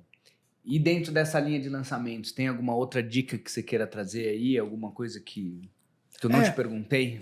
Eu acho que, assim, lançamentos, a gente tem que ver pelo que ele é. Ele é uma estratégia de inbound marketing, entendeu? Então, cara, tem muita gente que acha que lançamento é 3 vídeos e vídeo de venda, porque é o que o Érico Rocha fala que é lançamento. Mas vai muito além disso. Cara, o G4 recentemente fez um lançamento que foi ultra bem sucedido, que foi o quê? Eles venderam o ingresso, encheram o Vibra, colocaram lá acho que 6 mil empreendedores no Vibra, deram um conteúdo super bom. No final, o Thales Gomes falou assim, eu tenho esse produto aqui, 1 ano de acompanhamento, tal. Bateram um recorde de vendas. Recorde do recorde do recorde do recorde. Aquilo é um lançamento. É uma estratégia de inbound marketing orquestrada para fazer uma venda. Então, eu acho que tem que abrir um pouco do que é lançamento, a cabeça, e pensar no o que faz ele funcionar, o que está na raiz do lançamento que faz ele funcionar. Então, se o que faz o lançamento funcionar é você ter uma boa entrega de conteúdo, se é você ter uma estratégia de escassez, se é você colocar um público qualificado dentro de uma lista específica, você tem que definir o que é um lançamento para você e utilizar de maneira criativa. A única coisa que eu não faria é achar que lançamento é 3 vídeos, vídeo de venda, 100% online, 100% gratuito. Porque não é. Lançamento é uma estratégia de... Tem até uma frase que o próprio Érico fala que é a seguinte: lançamento é uma estratégia de acúmulo de pressão. Entendeu? Então você acumula a pressão 3 meses, que seja, ou o tempo que for, e aí você abre e ele vai pro ar. É igual um foguete. O foguete, ele tem que botar muita pressão para ele sair da atmosfera, senão ele não sai, entendeu? Mas ele fica... Você demora, às vezes, 3, 4 meses para construir um foguete. O Elon Musk tá lá há anos construindo um foguete para tentar chegar em Marte, para fazer o maior lançamento de todos. Então, é a mesma coisa. Lançamento nada mais é do que uma estratégia de acúmulo de pressão em que você abre o carrinho e vende tudo de uma vez. Tem N formas de fazer isso. Desde o que a Apple faz, que é ficar rodando trailer e aí no primeiro dia da Apple vende sei lá quantos milhões de celulares, até o que a Marvel faz, até o que GTA faz, até o que outras empresas fazem. Pô, outro dia eu vi uma hamburgueria que ela estava postando todo o processo de construção da hamburgueria, de decisão do cardápio. E aí, quando eu vi, os caras já estavam com 200 mil seguidores, que eles estavam viralizando no Reels. Nem abriu ainda. Nem abriu ainda. Aí, quando eles abriram, adivinha? Deu fila. Isso é um processo de lançamento. Eles lançaram a hamburgueria, mas eles ficaram meses preparando e acumulando pressão. As pessoas se sentiram parte daquilo ali. E quando aquele produto foi para a rua, elas queriam participar. Então, para mim, eu estou tentando ser mais aberto com o que é um lançamento, entendeu? Porque para não ficar nessa coisa de que tem que ser 3 vídeos, a oportunidade no vídeo 1, você também pode no vídeo 2, a amostra no vídeo 3, sair um pouco do schematics básico e pensar mais first principles no que é um lançamento, entendeu? Muito bom, muito bom. Então, deixa eu passar, se surgir alguma outra coisa sobre lançamento aqui, eu te pergunto, mas deixa eu passar para a minha pauta padrão aqui do podcast, as perguntas que eu faço para todo mundo, né? Um dos temas centrais aqui do podcast, é uma coisa que eu falo muito, é sobre diferenciação. Né? Eu entendo que não importa que tipo de produto, serviço você está tentando vender, uma das coisas mais importantes de se fazer é conseguir se diferenciar, né? No fim das contas, por que eu vou comprar o produto A ou B, o curso da Exame versus o curso de outra instituição, ou vou me inscrever na Stage ou num outro curso de Growth. E a gente teve aqui exemplos incríveis, né, de mercados super comoditizados. A gente teve aqui com o CMO da KY, eu adoro citar ele, que falou especificamente sobre isso, né? Porque você quer um negócio que é mais commodity, é um gel lubrificante, né? Por que eu vou comprar A ou B, né? Por que eu vou pagar o dobro do KY com relação a um concorrente aí que, na prática, né, o insumo é muito similar. Então, trazendo um pouco aqui de diferenciação, né? O que você acha dentro desse universo aí da educação? Como que as empresas podem fazer para se diferenciar com relação umas às outras? Legal. Eu sempre falo que... não sei se é uma frase que todo mundo conhece, mas no meu mercado é muito comum que eles falam the riches are in the niches, né? O dinheiro está nos nichos. E o que eu tenho percebido é que quanto mais específico é a sua oferta para uma audiência, melhor ela vai. Então, eu vou dar um exemplo. Muita gente fica... É uma coisa que acontece muito, muito, muito mesmo. Algumas vezes, quando estava no BTG, me colocaram para mentorar outros negócios de educação que estão dentro do BTG. E eu ia ver por que eles não conseguiam um resultado financeiro bom e por que a gente conseguia. E aí eu chegava lá e olhava para a pessoa e falava assim, deixa eu ver o que vocês estão vendendo. Aí assim, ó, curso de pós-graduação em tecnologia. Cara, curso de pós-graduação em tecnologia tem infinitos, é impossível. A não ser que seja Harvard mesmo, é muito difícil de diferenciar. O que a gente fez na Exame? A gente criou um curso de inteligência artificial aplicada aos negócios. Aí a gente deixa bem claro. Você não vai aprender a codar, você não vai aprender a fazer seu próprio ChatGPT, como usar as ferramentas que existem hoje aplicadas a negócios.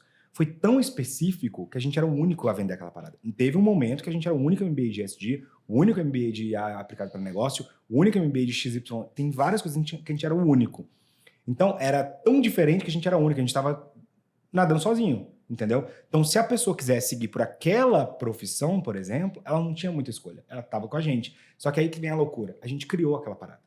Não existia profissão de ESG. Existia sustentabilidade, existia não sei o que e tal. Mas a gente criou o analista de ESG. E aí, depois, as empresas começaram a contratar o analista de ESG. Aí o negócio foi se retroalimentando. Então, eu acho que muito bom. Muitas vezes, igual eu fui dar uma aula que perguntaram para mim, se você fosse começar uma agência de marketing, como é que você começaria? Eu falei assim, o que eu não começaria é uma agência de marketing. Por quê? Eu começaria uma agência de marketing que atende X. Então, vou dar um exemplo. Se eu fosse fazer uma agência de marketing, eu ia fazer uma agência de marketing que atende corretoras de seguro. Por que eu ia fazer isso? Porque eu ia ter um portfólio de 10 corretores de seguro, por exemplo, que eu ia falar assim, cara, olha só, olha o resultado que eu gerei para esses 10 caras aqui. Eu entendo dessa parada. Você não é tão especial assim que eu não vou conseguir gerar resultado para sua corretora de seguro. E aí eu lembro muito do Alex Hormozi, que é um influencer americano, que ele tinha uma agência de marketing, mais ou menos, só para academia. Mas o que ele fazia? Olha como é que a oferta dele era genial. Ele chegava para uma academia e falava assim, cara, vamos fazer o seguinte, sua academia fatura tanto, né? Eu vou criar uma estratégia de growth para sua academia e de tudo que eu gerar de growth, eu quero 20% do que eu gerar. É 100% success fee.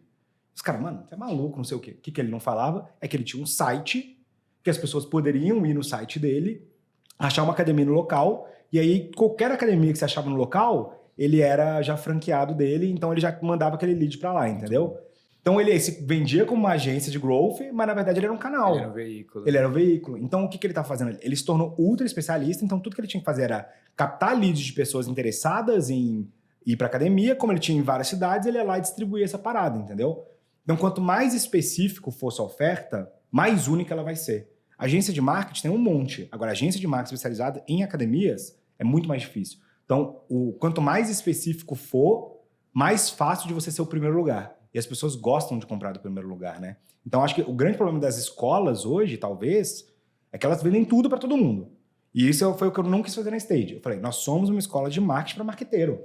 Fernando, mas você vai vender para empresário? Não. Olha que loucura. Não vou. Entendeu? O pessoal às vezes fica doido, porque tem um monte de empresário que é aluno, mas eles compram o que eles querem, porque eu não estou conversando com eles. Entendeu?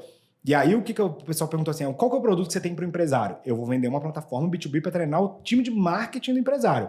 Se você quiser comprar a Stage B2B para sua equipe aqui, beleza, aí sim. Agora, o empresário ir lá e comprar um curso de growth não vai ter sucesso, porque o meu curso tem muito a ver com empregabilidade, vai ter muito a ver com feira de carreira, vai ter muito a ver com formação para o cara tocar um time de marketing. E o empresário não deveria estar tocando um time de marketing dele. Ele deveria saber, mas não deveria estar tocando um time de marketing. Quer ser empresário? Se é empresário, vai para o G4. Esse é o público deles, entendeu? E o G4 também não fala com o meu público.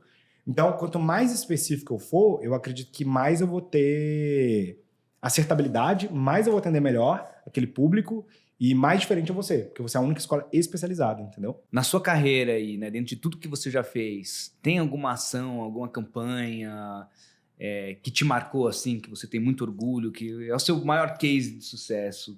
Cara, essa de assessor de investimentos foi linda, cara, porque era uma necessidade muito real. A XP precisava de contratar 10 mil assessores e a gente fez um MBA em assessoria de investimentos, que a principal professora era a Bianca Juliano, que é a pessoa que criou o processo de treinamento dos assessores da XP. Então, assim, era perfeito. A gente, cara, deve ter formado papo de 5 mil assessores e boa parte deles foram empregados na própria rede da XP, ao ponto que no final a gente meio que já estava garantindo emprego para os caras lá dentro. Sim. E boa parte da rede da XP hoje fez esse MBA. Então, esse é um dos casos que eu gosto muito. Eu acho que foi um case bonito, foi um case que gerou valor para quem fez. A gente também gerou valor para a companhia porque vendeu pra caramba. Esse é um dos cases. Mas eu acho que o case mais diferentão que eu fiz foi esse de abertura de conta para XP. Que eu criei uma régua de inbound marketing para XP, que era um negócio assim, cara, você imagina, você tem a XP, que foi operada por um bom tempo pela Red Ventures, que são os caras são case de growth. E aí depois foi o time interno da XP, que tinha dezenas de milhões de reais para gastar. Imagino que alguns dos marqueteiros mais bem pagos do Brasil. E eu e um grupinho de 3 copywriters abriram uma conta mais barata que a XP. Por quê? Porque a gente achou na veia o que as pessoas queriam. Até o Nicolas Gunkel, que era o copywriter-chefe dessa época aí, o Nicolas criou uma série que chamava Renda Extra Imobiliária, que era explicando o cara como investir em fundo imobiliário. Era literalmente isso. Cara, você ensinava o cara a investir em fundo imobiliário. Abre a conta, vai lá. Abre a conta, compra. Cara, quando você falava pro cara que o fundo imobiliário era igual ter um imóvel que não paga imposto de renda, o cara, caraca, entendeu? Então, tipo, era óbvio, cara, mas as pessoas não precisavam de ser contado. Então, até hoje, cara, tem 3 anos que eu saí da XP, até hoje eles rodam o Renda Extra Imobiliária, até hoje dá resultado, abre conta barato. Então, esse case, cara, de criar um conteúdo e usar o lançamento que todo mundo achava que era só para vender curso, para vender uma parada super tradicional, que é uma conta num banco, mudou completamente a minha cabeça. Assim. Isso aí foi o momento que eu falei assim, lançamento é muito mais do que vender curso na internet, entendeu? E, cara, ver que até hoje os caras usam e que depois várias empresas copiaram. E aí eu fiz isso já pro BTG, já fiz isso pra Avenue, que é do Itaú, já fiz pra XP, então já fiz para outras empresas e todas eu consegui esse mesmo resultado, entendeu? Então é uma coisa que realmente abriu minha cabeça, assim, mudou a forma como eu enxergava lançamentos. Acho que esses 2 cases são os mais legais. E no da Exame, eu acho que esse de ESG, porque o de ESG foi um que abriu muito minha cabeça, cara. Eu cheguei lá e aí o pessoal falou pra mim assim, o principal produto aqui é o MBA de ESG. Eu falei, que MBA de ESG, mano? Você é papo de bilionário entediado, entendeu? ESG e tal. Aí eu fiz o primeiro lançamento lá, eu fiz de cripto. Cripto tava na alta, né? Vendeu cripto pra caramba. Eu falei, tá vendo? Cripto, cara, deixa com o pai aqui e tal. E aí, em janeiro, eu vendi o de ESG, vendeu melhor ainda que o de cripto. Aí eu falei, não, peraí, tem uma coisa que eu não tô sabendo Tem alguma aqui. coisa aqui. E aí eu fui pesquisar e ver o mercado que era um mercado de trilhão, um negócio gigantesco. Eu que tava viajando na maionese. Não era a empresa, entendeu? Que era mercado de sustentabilidade, carbono. É um negócio, assim, N vezes maior do que qualquer outro mercado e eu não sabia disso. E aí eu comecei, pô, não, agora eu acredito nessa parada, vamos escalar, entendeu? Então são dois legais, assim, três cases legais, assim.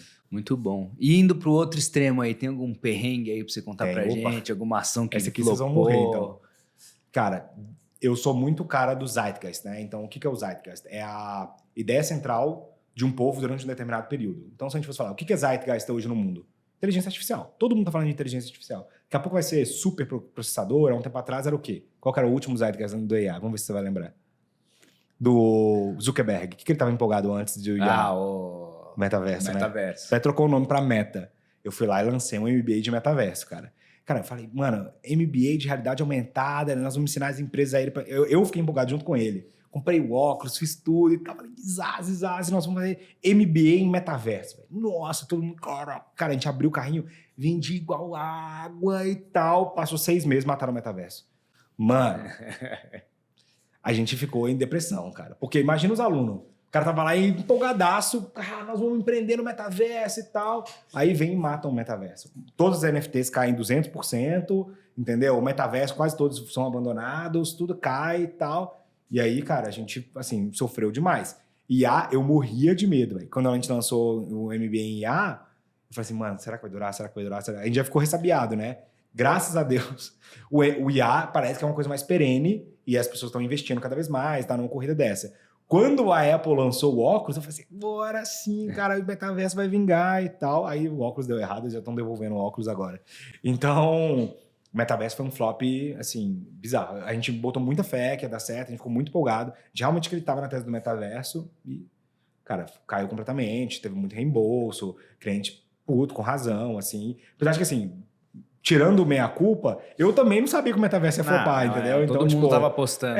Todo mundo tava apostando. Cara, tava uma corrida, a gente pegava as provas, era a Apple investindo não sei quantos bi no metaverso, o Zuckerberg pegando 10% do budget da Meta e colocando no metaverso, a Amazon desesperada para fazer coisa no metaverso. A gente falou assim, cara, não tem como. É uma profecia autorrealizável. Os caras vão investir tanto dinheiro que esse metaverso vai sair. Não tem como não rolar. Exato. Né? E aí, só que aí veio o IA. Eu acho que o metaverso não teria flopado tanto se a IA não tivesse vindo...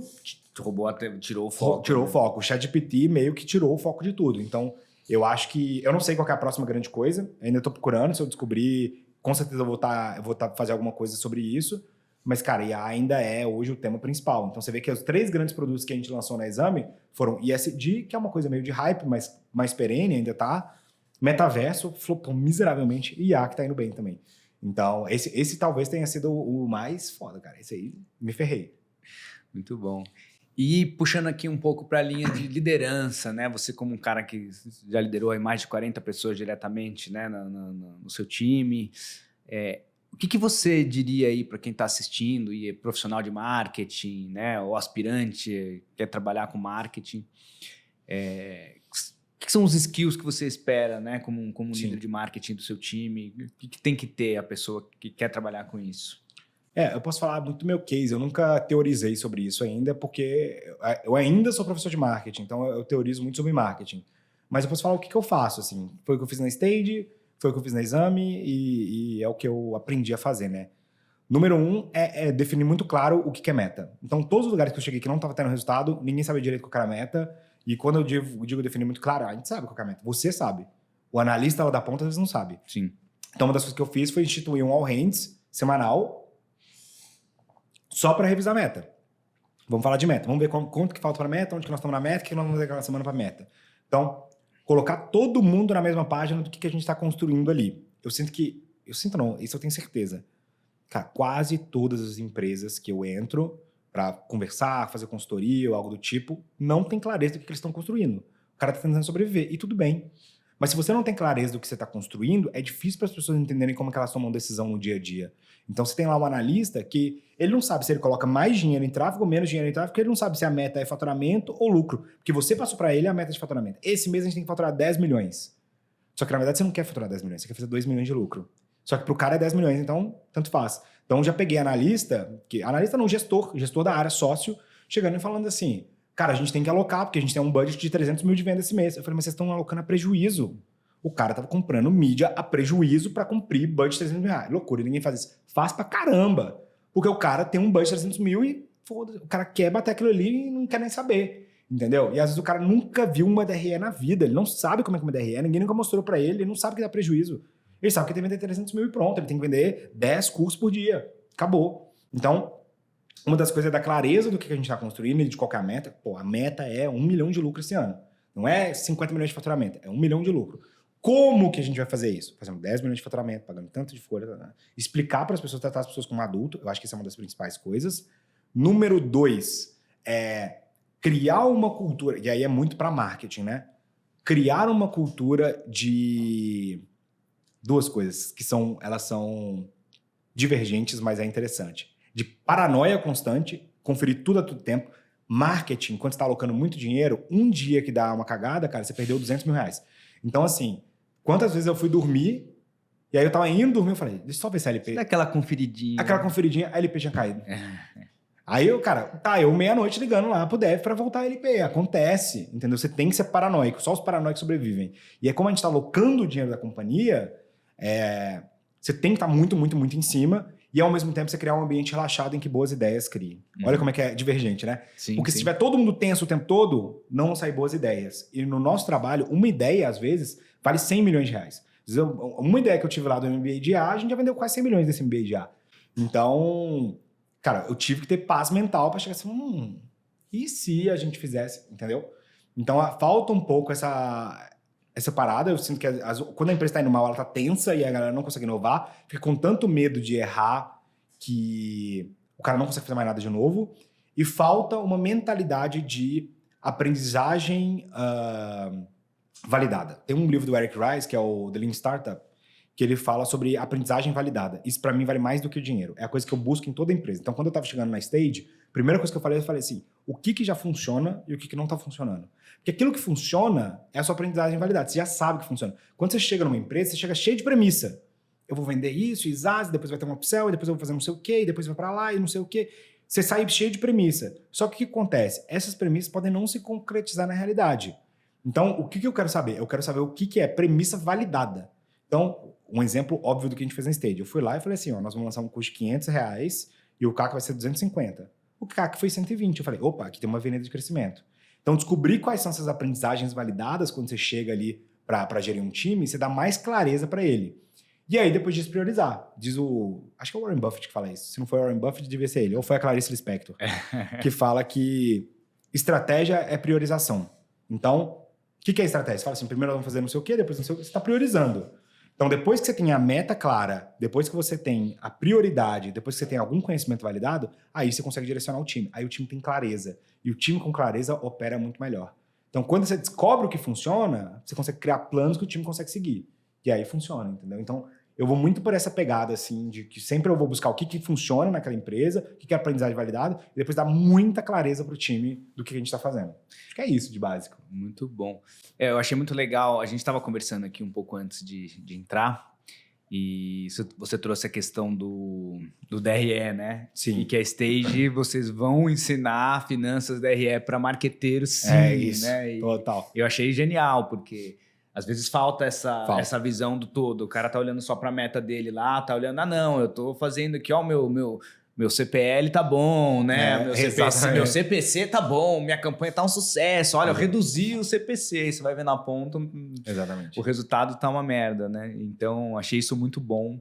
Então, marqueteiros, olhem para as finanças, entendam o 360 da coisa, isso é importante. Demais. Eu acho que o que me diferenciou mesmo como CMO, até meu chefe já me falou isso, que era, cara, eu sou formado em gestão financeira, então é uma coisa que eu conseguia ir lá... É natural para você. E eu montava uma coisa que fazia sentido para o conjunto da empresa como um todo. Senão o cara fala assim, pô, gerei demanda pra caramba, queria um aumento, a empresa tá dando prejuízo.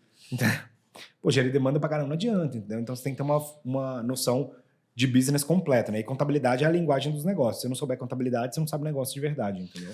Tem uma pergunta aqui, que é uma pergunta que eu sempre faço, que é uma pergunta interessante. A gente tem como uma das premissas aqui desmistificar algumas coisas. Uma delas é que o marqueteiro é O termo marqueteiro virou até pejorativo, né? Quando a gente fala de marketing, parece que... Essa é uma coisa que eu teorizei bem, eu posso até falar disso. Pô, o cara do marketing já acha que é um vendedor salafrário, né? E um dos propósitos nossos até aqui do podcast é desmistificar isso e mostrar ali o propósito, né, do marketing, contribuição do marketing para a sociedade. Como que é a sua visão com relação a isso, né? No sentido de marketing contribuindo para a sociedade e de que o marketing não é um bando de safado tentando te vender a todo custo, né? Essa foi uma coisa que eu gastei muito tempo teorizando, porque eu tinha essa dúvida. Eu sempre falei o seguinte, eu quero empreender em algo que eu esteja gerando valor para a sociedade. E eu achava que gerar valor para a sociedade era coisa física. Eu falava assim, ou eu tenho que estar produzindo caneca, ou eu tenho que produzir alimento, eu quero fazer uma fazenda, porque aí alimento é uma coisa que gera valor para a sociedade e tal. E marketing não, né? Marketing, se o produto for bom, ele nem precisa de marketing e tal. E aí eu parei para pensar o que era marketing. Eu realmente gastei tempo. Eu tava num zoológico, olha só que loucura. Eu tava num zoológico, vendo os bichinhos lá. E aí eu pensei assim, qual a função do marketing na sociedade? E aí eu criei a minha própria definição de marketing. Perfeito. Que o Kotler me mataria se eu ouvisse isso, né? O Kotler é professor da Stage, ele é um dos professores lá da Stage. E lá no curso dele ele fala, marketing é a arte de... Ele não fala nem arte, ele fala de publicitar produtos, não sei o quê, e aí ele fala dos 4 P's, né? Que é preço, produto, prazo, promoção. Eu discordo respeitosamente do Kotler. Para mim, marketing, até pelo nome, né? Marketing é mercado, ING é ação, né? O movimento em inglês, então running, por exemplo, running. Então, marketing para mim é o estudo dos movimentos do mercado. É você estudar como o mercado está se comportando e o trabalho do marqueteiro é reagir contra esses estímulos. Então, vou dar um exemplo. O meu trabalho como marqueteiro da Exame era entender que o mercado estava se movimentando para a inteligência artificial e encontrar um produto para atender essa demanda. O marqueteiro, ele está na parte da oferta quando o mercado está vendo a demanda. Então, marketing é microeconomia. Está vindo uma demanda de algo, o marqueteiro ele vem com a oferta. Então, eu acredito que a gente talvez seja a parte mais importante de todo o mercado. Por quê? Porque a gente vai descobrir aquilo que a sociedade precisa, aquilo que o capitalismo, ele é o processo de alocação de capital. Então, a gente vai descobrir onde o capital deveria ser alocado, o que a gente deveria estar produzindo para poder atender aquela demanda. Então, para mim, hoje, o marketing, o trabalho do marqueteiro não é ficar fazendo publicidade, isso é publicidade. O trabalho do marketing é entender o mercado e atender a demanda daquele mercado.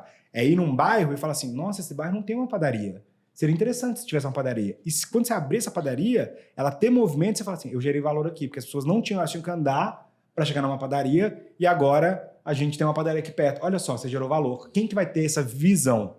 O marqueteiro. Muita gente acha que é o empreendedor.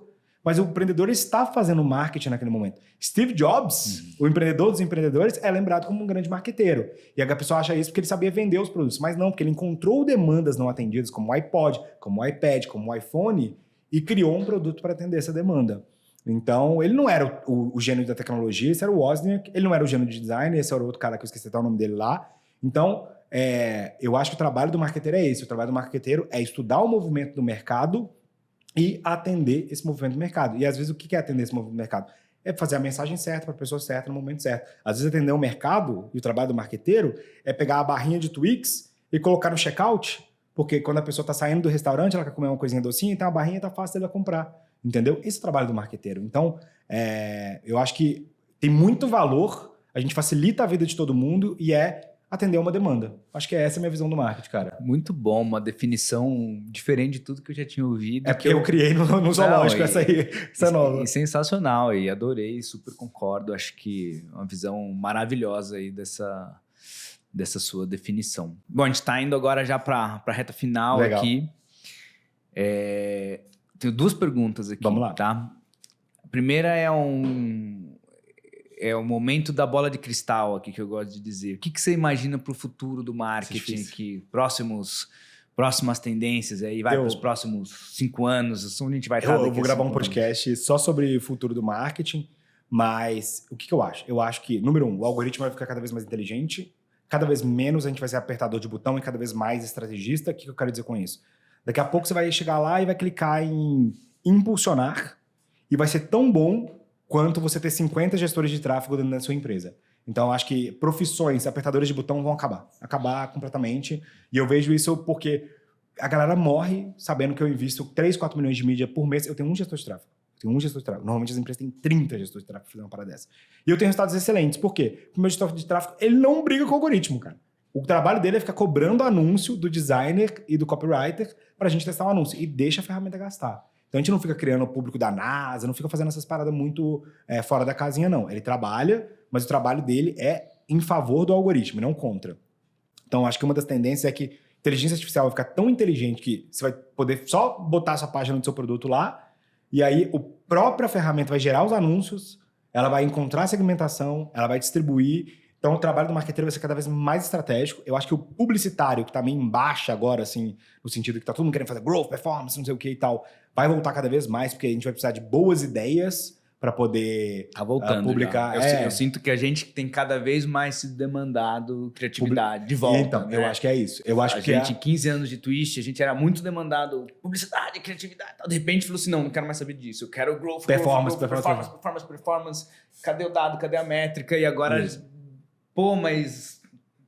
E a criatividade, né? Exatamente. Já é um movimento que eu tô sentindo também. Eu acho que isso vai acontecer cada vez mais. Então, a criatividade, a publicidade vai voltar. Eu acho que vai ser uma nova publicidade, aquela coisa do brainformance, assim, Sim. né?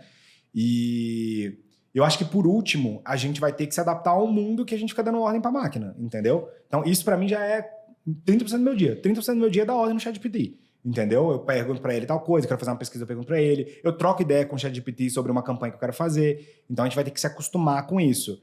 Então, eu acho que algoritmos cada vez mais inteligentes, o trabalho do marqueteiro vai ser muito mais de criação, de entender mercado. E aí que tem a coisa que eu acho que a inteligência artificial vai ter muita dificuldade de fazer ainda, que é aquela história, voltando no Steve Jobs, que ele fala assim, ó, as pessoas não sabem o que elas querem até que você mostre para elas.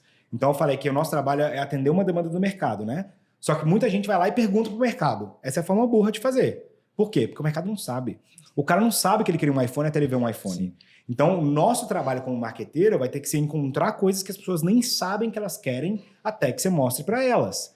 Pô, o iPhone já é a mesma coisa há 15 versões. Cara, quem que vai trazer o próximo iPhone? Quem que vai transformar a Apple na BlackBerry?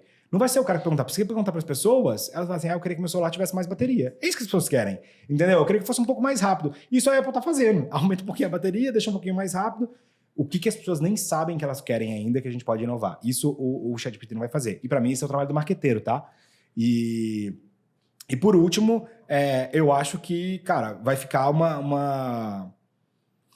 Eu acho que você vai ter cada vez mais esse negócio do nicho que eu tô falando, assim. Porque eu acho que as pessoas querem coisas customizáveis. E é muito difícil ser customizável se é uma solução one fits all, entendeu? Então eu acho que com um monte de marca que tem, com um monte de produto que tem, com um monte de coisa que tem, quem for nichado em específico vai ter uma vantagem muito grande. Pô, essa aqui não vai ser uma caneca comum, vai ser uma caneca para quem quer ter o café quente durante 5 horas, porque o cara gosta de tomar o café dele devagarzinho e tal. E, cara, vai ser um pouquinho mais caro por causa disso, entendeu? Copo Stanley é isso. Você precisa mesmo que sua cerveja fique gelada 8 horas? Não, mas, cara, é muito legal colocar lá uma bebida e poder tomar ela devagarzinho, entendeu? Então, acho que a gente vai criar sub-nichos até que vão ter empresas muito, muito específicas nas coisas que elas fazem, entendeu? São 3 tendências aí que eu veria, tirando assim da cartola, né? Porque poderia pensar em outras coisas também. Sim, mas a ideia é isso, é o que vem na cabeça aqui. Então, para fechar aqui, dica de ouro aqui para fechar. Se você pudesse pegar aqui tudo que você viveu na sua carreira até agora, tudo que você aprendeu, tudo que você testou, que você fez, tivesse que escolher uma dica para deixar para as pessoas aqui que estão assistindo, para deixar para o mundo, uma dica só, um ensinamento, qual seria? Difícil, eu sei que é difícil. É difícil. Mas eu vou tentar, tá? É a primeira coisa que veio na minha cabeça, então talvez seja a que eu falaria, assim. É uma coisa que eu aprendi com o Érico Rocha, olha só que curiosidade. Ele fala o seguinte, você sabe qual que é o segredo de um bom churrasco? Por que tem uns churrascos que são excelentes e outros não são tão bons? Não é o churrasqueiro, é a carne. Se você comprar uma carne muito boa, você pode ser um churrasqueiro medíocre, que você vai ter um churrasco legal, entendeu? Você pode ser o melhor churrasqueiro do mundo. Se eu te dar uma carne ruim, seu churrasco vai ficar medíocre, entendeu? O segredo do marketing é a oferta. E o que eu chamo de oferta? É o produto certo, a pessoa certa, no preço certo, no momento certo. Essa parada. Se você tiver isso aqui, cara, você pode mostrar pro cara até via panfleto que o cara vai comprar, entendeu? Então, toda vez que eu tento criar uma nova campanha, eu tento fazer uma boa oferta, que a pessoa olhe aquilo ali e o valor seja óbvio logo quando ela bater, entendeu? Então, eu gosto muito de coisas que a pessoa bate o olho e fala, mano, tá de graça. Eu sou um idiota se eu não comprar, entendeu? E ainda dou garantia, ainda dou bônus, ainda dou cashback. Eu faço oferta que a pessoa fica assim, mano, não tem como não comprar. Vou comprar nem que seja só para não o fear of missing out ser tão grande que a pessoa compre. Então eu gosto muito de ofertas. Eu acho que as ofertas têm que ser muito boas. E eu creio que a pessoa erra muito nisso, a galera fica tentando criar umas campanhas da NASA ali, colorido, e contrata influencer, não sei o quê, mas a oferta é ruim. Entendeu? Aí não adianta. Então eu acho que a gente deveria gastar muito mais tempo na oferta do que em todo o resto. Se a oferta for muito boa, todo o resto vai meio que se encaixando. Muito bom, muito bom. Fernando, você quer deixar aí para o pessoal, quem quiser ouvir mais sobre o Fernando, onde que te encontra, o seu Instagram, LinkedIn, os canais da Stage, onde que... Vamos lá. Tem o meu Instagram, que é o Fernando Miranda 777, e o da Stage, que é Stage BR. Então, se você quiser aí... Stage com 2 As, né? Stage com 2 As, bom, obrigado. Stage com 2 As. E se você quiser treinar o seu time de marketing, se você é um marqueteiro e quiser aprender com a gente... Estamos super à disposição de te fazer uma boa oferta. E é isso, essa é a minha missão agora, cara. Agora eu estou entrando na minha fase Fernando Professor, então eu quero ajudar realmente a formar a próxima geração de marqueteiros aí do Brasil. A melhor geração de marqueteiros do Brasil. Muito bom. Confiram os cursos da Stage mesmo. Eu estava conversando aqui com o Fernando antes e ele está preparando muita coisa legal aí. Fernando, foi um grande prazer. Obrigado pela aula, né? O professor veio aqui dar uma aula pra gente. Acho que...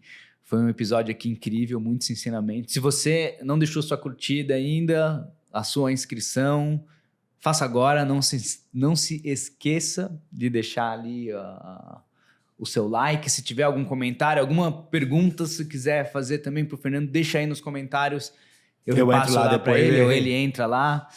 E é isso, gente. Obrigado pela audiência e até a próxima. Valeu, pessoal. Tchau, tchau.